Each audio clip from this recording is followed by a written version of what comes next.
everyone. I'm Angela Kirkian, Director of Education at PPA. And in this segment of In It Together, we're going to be chatting with Jeffrey Shaw. Jeffrey Shaw is actually a longtime PPA member. He is a phenomenal photographer, but he's now known as a national author and speaker, and nationally known, that is. So we're really excited to get to chat with Jeffrey today. Thank you so much for joining me, Jeffrey. I'm always excited to sit down and chat with you. I know. I want to tell everybody you're also my friend. Exactly. We can be friends too. We should be. We all are. Yeah. Now, I have known you for quite a while, and you give so much to this industry, and you share and you pay it forward, and you have a beautiful message, and you're supportive of entrepreneurs, all entrepreneurs. And I know you have a special love for photographers just because of your background. And so, yeah, so thank you for coming in and just talking with us today. I'm excited. Tell me, how are things? How are things going for you? It's a crazy time. It's an exciting time. One thing I've always said about entrepreneurship is that it's the best of times and the worst of times all the time at the same time, right? And I think this is really what we're all experiencing. Like, it's a good moment, a bad moment. It's always everything that's happening at the same time. And, but yes, I am kind of the eternal optimist, but I would say a wise eternal optimist, right? Because I never want to leave behind anybody else that's having a less, good time. If somebody's facing challenging times, because that's just it. I mean, you've got people facing really challenging times, other people having a really good moments in their business. But I tell you what it all comes down to for me is I recently rebranded my podcast from Creative Warriors to The Self-Employed Life. And in looking for the statement at the end that I really wanted to be like kind of a rally call. What I came up with is that we may be in business for ourselves, but we're not in business by ourselves. And that's why I love this theme of like, we're in it together, because I think us small business owners, self-employed business owners, we need to really remember that we chose to go in business for ourselves. Good for us, but we are not in this alone. Like, we can't be. We really need each other. Absolutely. Absolutely. That is a wonderful thing about community, and you've done a great job of building community with Creative Warriors. So I'm so excited about your new book. Can we talk just really quick about your book Lingo? Because I see it on the shelf behind you, and you've been at Imaging USA. You've spoken multiple times for us and shared this message. But just real quick, so our audience knows you even more, I'd love for you to share a little bit about Lingo. So Lingo is it's really a brand messaging book, right? It's about getting into understanding the heart and soul. And this is the things I think photographers are best at. I mean, at the heart of being a photographer is we're really good at seeing things. We're really good at seeing through people and seeing their authenticity through the facade. We're good at, seeing beauty where others don't. And kind of from that place, I realized this was something unique I could bring into the world of marketing and branding, is that the reason I succeeded is I was able to see in a clientele, a very wealthy clientele that I knew nothing about because I didn't come from that. I was able to see in them what was really important to them. And when through understanding, they're doing a deep dive into their psychology, their emotional triggers, and then turning that into a lingo so that I can communicate with them from a marketing perspective, what I realized is that I was able to connect with them at such a deep level. It meant it didn't matter at all to them as to where I came from. I often thought my clients either thought that I came from a really wealthy family and could afford to be a photographer. Because I don't think they were all CEOs. Because I don't think any of them could imagine you could actually make a living as a photographer, right? Compared to it. So I figured they either thought I came from a really wealthy family and didn't actually need to make any real money, or they behind my backs thought I was a lowlife. Like, I don't know which it was, but they treated me really well. But the fact of the matter is, because of that, I was able to build a really successful business. And in the book, I tell the story about going to Bergdorf Goodman. I'm not going to tell the whole story, but here's the thing that really mattered to me the most. In the book, I tell the story about how I went to Bergdorf Goodman the first time to tap into the psychology of affluent shoppers. Because I did that work, within maybe 5 years, and every year since then, I'm a Bergdorf customer. Right? So that to me shows the power of doing the work to get to really understand people is that changed my life from being a poor kid trying to figure out what made them tick Yeah. to Yeah. within years and every year since being a loyal customer of that brand. That's the power of taking the time to really get to understand people and build relationships. It's your nature, though. You're very much a connector. You're good at putting people together and helping them understand kind of what draws people together, which I think is a Actually, big part of that. I think what it is I was a painfully shy kid, painfully shy. I literally, Really? I'm not kidding, painfully. I always hid in the corner. I was scared. I was born scared of life. I'm not kidding. I really was. I So wanted hard to nothing to believe. do with, I know, but I mean, so really what it is what I love, and I still consider myself an introvert. What I love observing. That's why I became a photographer. I love if I never had to, here we live in this time of remote work, like this suits me so well because I've always said if I never had to leave my house or put pants on and make a living, I'd be happy to.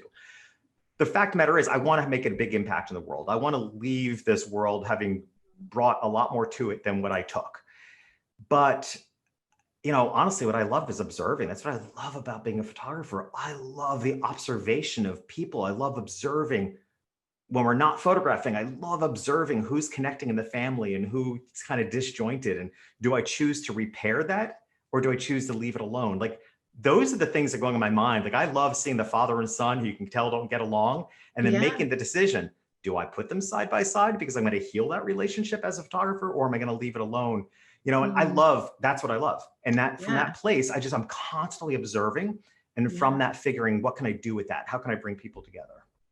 I love that. So let's talk and just offline, you guys, we were talking earlier about how tired we are about talking about the new normal. We're just tired. I feel like I'm tired. Maybe I'm just tired. We're just tired. But that just seems to be everybody's, talking about, the new normal. And what's your take? What's your thought on not talking about the new normal? We're not talking about exactly. For me, I think it's actually more important right now to talk about like right now, the present moment, because I think it's kind of a critical time.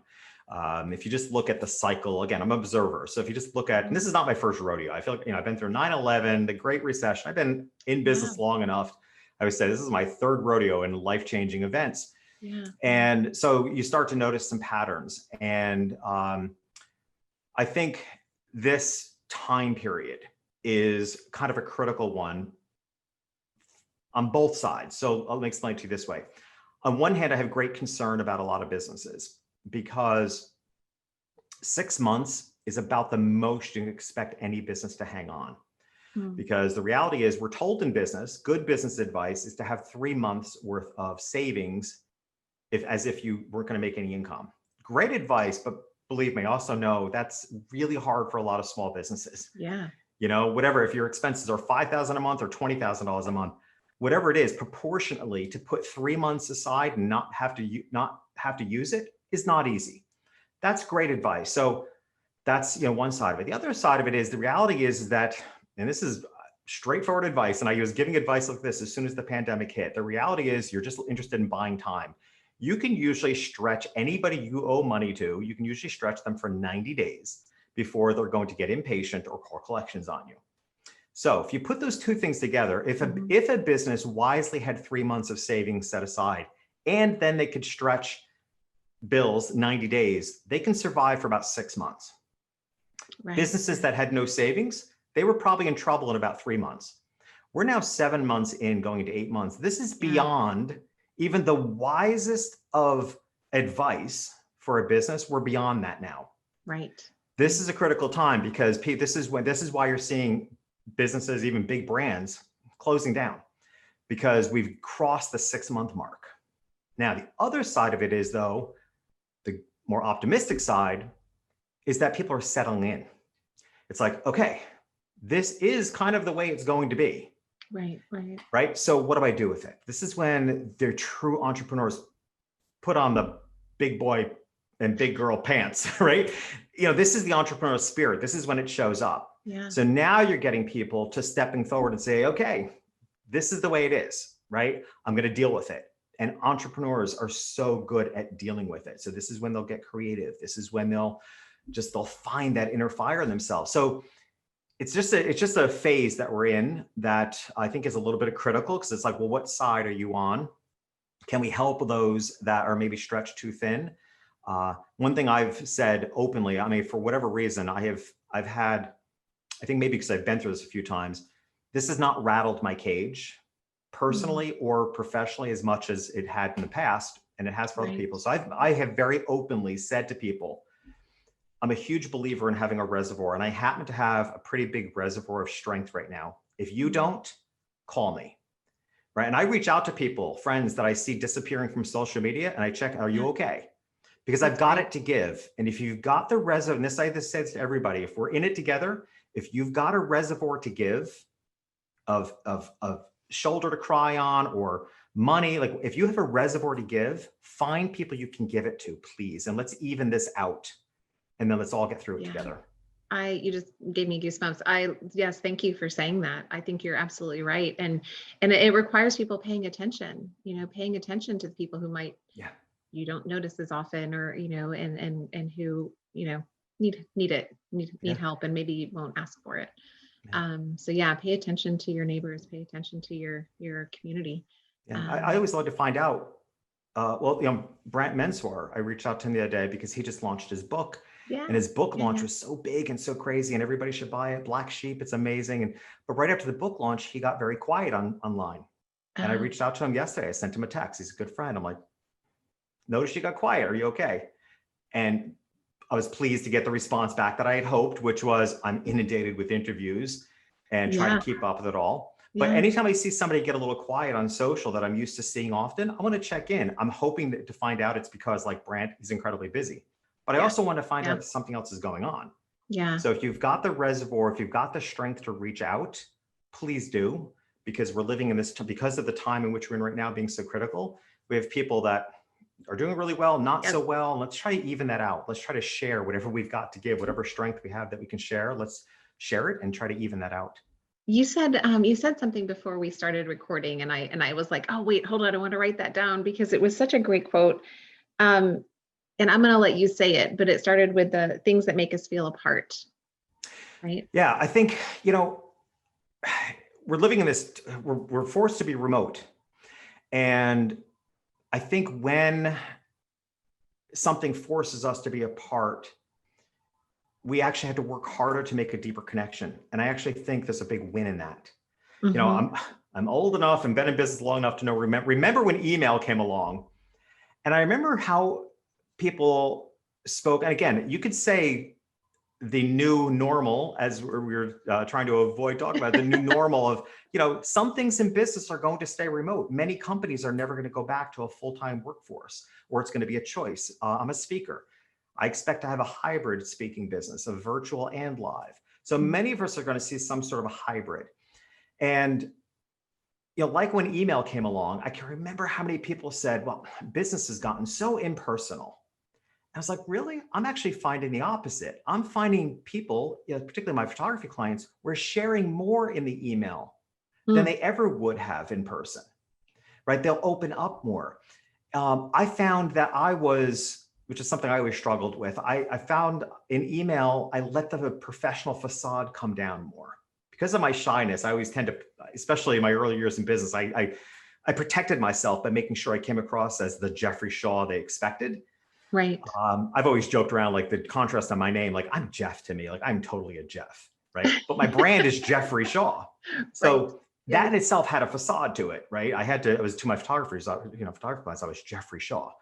And all my clients' kids, they all said it as one word. It was always Jeffrey Shaw, one word.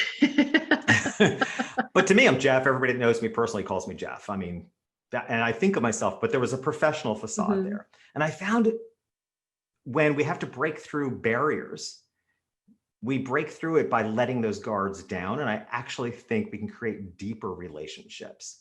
I encourage all my clients to text me constantly, because we show up so casually that I feel like I get to know them better. Yeah. That's a great point. Yeah. It's a really, So really I good think point. yes, there are barriers to some of the we miss hugs, there are barriers to some of the relationships, but even that, look how much trouble we go through because we can't physically hug somebody. Look at the emojis we're using to try Yeah. to express that. Look how we're doing air hugs and, we're finding ways, creative ways to break through the barriers. And I think in many ways, sharing more openly. And I think there's a lot of beauty in it, honestly. Yeah. And finding new ways to show you care, and I Yeah. think because they're new, they're the purple cow right now. They're Yeah. getting attention, and it's good. I think it Yeah. is. I agree with you. I think some of Look those how things much, are. how much more often, I'll bet so many people watching in, think about how many times you've sent an email or a text to somebody recently that just said thinking about you. Yep, Did we used to do that? Or are we that's just doing true. it a lot more now? And let's keep doing it. I think that's fantastic. Yeah, I feel like I'm talking to a lot of people who are realizing they're making changes in their business, or they're doing something different, and they're like, I don't know why I wasn't doing this the whole time. Like, this has Yes. been such a great thing. And so it's pushed us, I think, a little bit, even as entrepreneurs, to find new and better ways to connect, as you've been talking about, that are more personal and more honest and more authentic, and they're noticing a difference. Yeah. They're really seeing that difference During in the Great business. Recession, huge, massive layoffs like we're seeing now, but there was a study done that 70% of people who lost their job didn't like their job anyway. Right. So, I mean, it's kind of, it's interesting. And I actually reached out. I'm preparing to give a presentation for the National Speakers Association coming up. And one of the biggest speakers in the industry, she posted on social media, and literally this woman, she's 72 years old. She'll never stop being a killer. Like, she's just so big in the world as a speaker and iconic and nonstop. And she posted a picture of her dog, Winston, who she's teaching to drink out of a straw. And she was making the point, she goes, my priorities have shifted and I'm kind of liking them. Like, I mean, all this woman before, all she could ever think about was work and being the biggest speaker. Like, she's a killer, like she's just killer aggressive. And now her priorities have shifted. Like, her goal in life is to teach her dog how to drink out of a straw. That's wonderful. And I loved it. And I actually asked if I could borrow that for this presentation I'm doing for NSA as an example of, look what happens when life changes and you suddenly reevaluate what's really important to you. She'll go back to being a killer on stage, and she'll go back. She's doing plenty of virtual events, but she's also finding beauty in teaching her dog to drink out of a straw, which is amazing. I want to find that out. How to do That is that too. amazing. I actually want to see. I mean, if you ever find video of that, you're going to share that with us, right? So I'm going back to something you said earlier. Are we allowed to say we don't like our jobs if we're entrepreneurs? Are we allowed to do that? What's the phrase? What's the phrase? My and I don't know if we're allowed to say this. I'll say it differently. My boss is a jerk and I'm self-employed. Is there? There's some phrase around that. And if you don't, me, Angela, anything you don't like in life, you change. Like, that is a no compromise for me. Yeah. And I've said repeatedly, every decision I have ever made in business and in my life based on how I want to live. And I will make no compromise on that whatsoever, because life is short. I always know, and I've been fully aware, there's a very deep message about that embedded in my life, because my father died at 52 years old, the day of my wedding. I was 20, getting married, and he died hours before the ceremony. And, if something's going to teach you life is short, he's 52. My brother at 59 passed away 6 days before Christmas last year. Wow. 59. Yeah. I'm 56. How do you not look at that? Do I live differently? Do I take the best health, care of my health as I can? Absolutely. I stand up all day long. One of the things I immediately shifted was to completely stand up working environment. I sit occasionally to take a break, but otherwise I stand up. And so I also switched to completely plant-based, and I've made all the changes I can. But how can that not embed an understanding that as cliche as it is, life is short. It is. And if you're not happy with what you're doing, find the happiness in it again, or change it. But please don't sit in it, because life is short. And So it's meant to be let's enjoyed. talk about that, because I think one of the things we encourage people is being intentional in building your business so that you're building a business that works for you, not a business that's running you, right?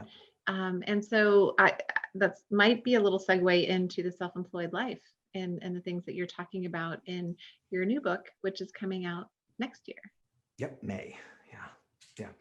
So to me, it's a combination, really with the self-employed life is, and honestly, it's the first book of its kind, because if you go to Amazon and I challenge anybody to do, because obviously I do a lot of research before I choose to write a book. Does the market want it? Does the world want what I have to talk about?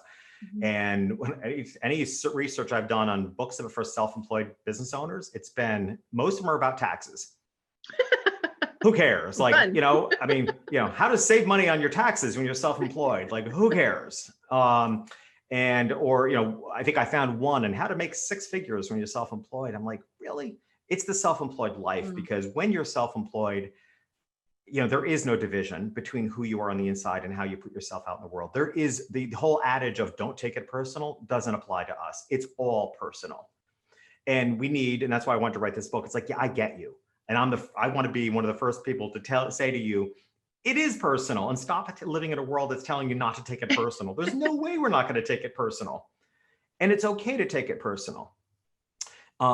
So I wanted to write a book that really tapped into the whole life. And it's a lot of personal development, because I live, breathe, and function entirely by a quote by Jim Rohn, which is repeated probably 4 or 5 times in the book.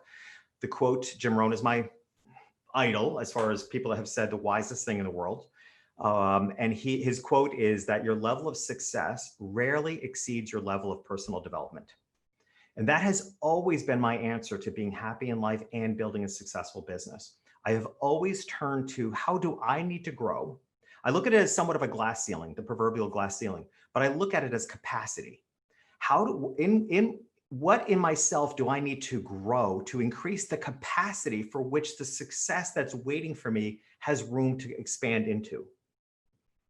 Okay. So to me, it's always, what breath do I need to build into the air so that I expand, for which success that's waiting for me is ready to come in? And that includes everything from your mindset, your personal development, to even the practicalities of your business. What are you wasting time on in your business for which you need to get rid of?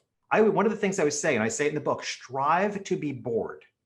Make it a constant pattern in your business to strive to be bored, because the more you can create space for yourself to be bored, you're not going to be bored for long, because that created the space for more success to come up. And then strive to be bored again. What can you delegate? What can you get rid of to create more space where you're twiddling your thumbs like, I have nothing to do? Because guess what? There's more success waiting for you to come. And you're constantly filling it up like with helium. And that's how you rise.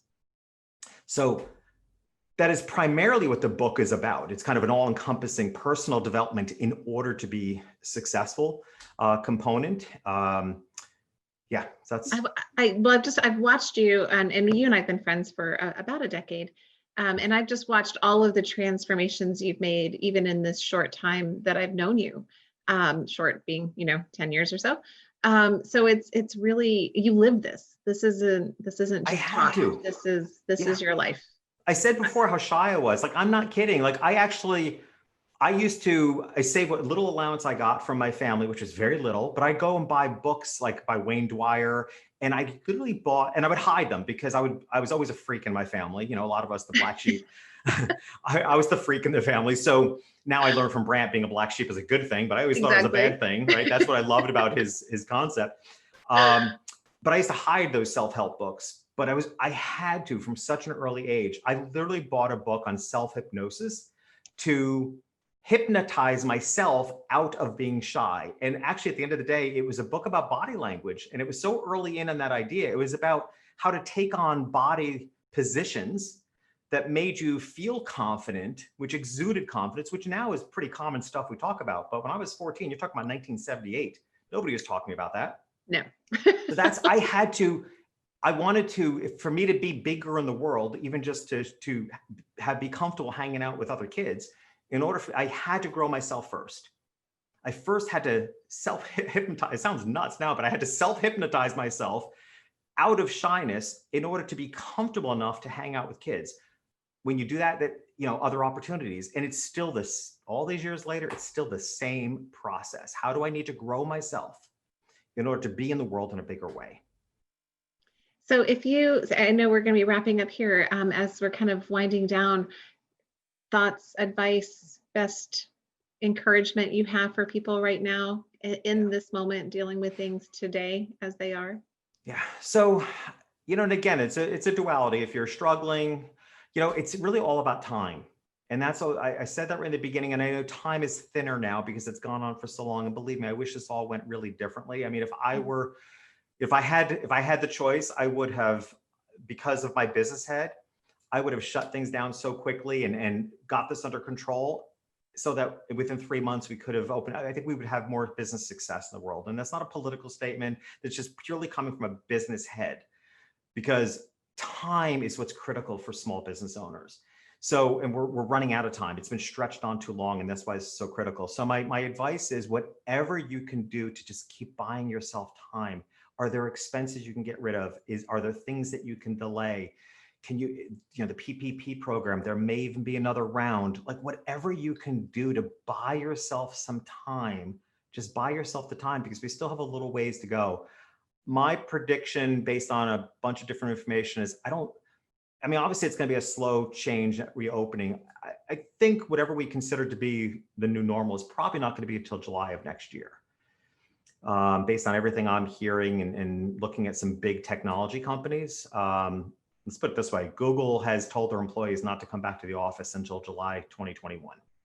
Who has more information than Google? No one. So, and I keep hearing that time frame that tells me that it might be when we can hug again. So time is the essence here. Whatever you can do to buy yourself some time, maybe set aside some of the big goals you have for yourself and just know that getting by is good enough. It's a huge success to still be right now. Yeah. I feel that way even about just being a person, being alive. It's a big success to be able to know that you're handling this life-changing event. And I'm really into, it's funny, I'm not taking my own advice on this, but and I probably will, because I'm so fascinated. I'm really fascinated by the psychology of napping right now. No lie, because if you look at other cultures, like napping is a big part of other cultures and was a big part of ancestral cultures that our Western hustle attitude has taken away. But I think there's so much value in regaining ancestral parts of our being again. Napping may be one of them, So to me, it's like getting through your day is a big win right now. Yeah. Just buy yourself time. Yeah. I will. It's so interesting. You said now we could talk for another 45 minutes. I have found myself on my lunch, for a while there when we were first at home, I wasn't even taking a lunch because it was like, oh, I'm here. I'll just grab lunch. I'll sit at my desk and I'll just keep getting work done. But then I started realizing how important that little moment was. And I'd go sit out on my porch, and there were days I would just doze off for a good 20 minutes and wake up feeling refreshed. And it's like, yeah. There's a whole strategy called Nappuccino. Have you heard about Nappuccinos? No. That I will do. I don't do on a regular basis. So a Nappuccino, I love ideas, but I love science. So here's the way, a Nappuccino. So you have a cup of really strong coffee, or preferably, it could be a cappuccino, or it could be an espresso, but something really strong. Drink it, and then nap for 18 minutes, 18 to 20 minutes, because it takes 25 minutes for caffeine to hit your bloodstream. So you drink this high potent caffeine, take a nap for 18 to 20 minutes. The caffeine's just hitting your bloodstream as you're coming out of that 20-minute nap, and it's boom. It is so refreshing. Oh, wow. So and then you have loads of energy for the rest of the day. You've covered your body, and you just gave yourself a shot of caffeine, and it really works. It's a really interesting strategy. It's not, Nappuccinos. So what I love about you is I never know where our conversations are going to go. And I always get these amazing little tidbits from you. So thank you so much. I always enjoy our conversations, and I value your friendship and all of the good stuff you are putting out in the world. Thank you so much for joining us today, Jeffrey. I can't wait till our next conversation. Well, thank you. And again, I think sometimes people wonder how much. I'm still doing very little photography, but at the end of the day, it's everything to me. It's so deep in my soul that it doesn't matter what medium I'm playing in, whether I'm writing books or speaking, it doesn't matter what medium I'm in. There's so much in who I am rooted in photography that I will never discount that experience. It's really been, it's an amazing thing to be a photographer. I wish photographers realized how amazing they are.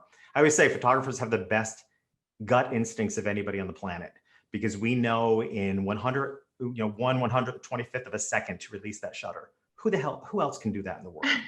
Isn't that the truth? We feel things and we know how to respond. I think being a photographer is a pretty amazing person to be in the world. Thank you. Jeffrey, thank you so much. I know we're going to see lots of you. And for those of you who want to see more or get, go, definitely encourage you guys to purchase Lingo and to look for the Self-Employed Life next year. But Jeffrey has a lot of segments on PPA EDU. So if you want to hear more from Jeffrey, you can go see him there as well. All right, guys, awesome. Thank you again for joining us. Jeffrey, thank you so much. And we'll see you next time. Bye.